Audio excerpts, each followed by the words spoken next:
Flight booking करने से पहले काफ़ी लोग ये कभी चेक ही नहीं करते। फ्लाइट बोइंग है या एयरबस है, क्या क्या एम्यूनिटीज मिलती है फ्लाइट में, पैर फैलाने की जगह कैसी है, सीट्स कैसी होती है और काफ़ी बातें हैं। तो ये सिंपल सा हैक देखो। इसके बाद ब्राउज़र में ये वाला एक्सटेंशन ऐड करना है।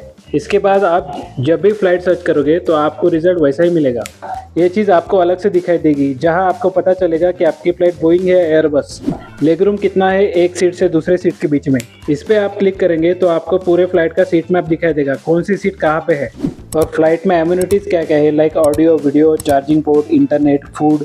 आप चाहो तो सीट की अवेलेबल पिक्चर भी देख सकते हैं। इसके अलावा check in, baggage, in front, monitor, pets, इन सब की डिटेल्स भी आपको मिल जाएगी। इसके अलावा इस एक्सटेंशन की हेल्प से कायाक, स्काई स्कैनर, trip.com जैसी बुकिंग वेबसाइट से भी फ्लाइट कंपेयर कर सकते हो। कुल मिला के ये आपके फ्लाइट बुकिंग को एनहांस कर रहा है। तो वीडियो उनको शेयर करो जिनका फ्लाइट से आना जाना लगा रहता है।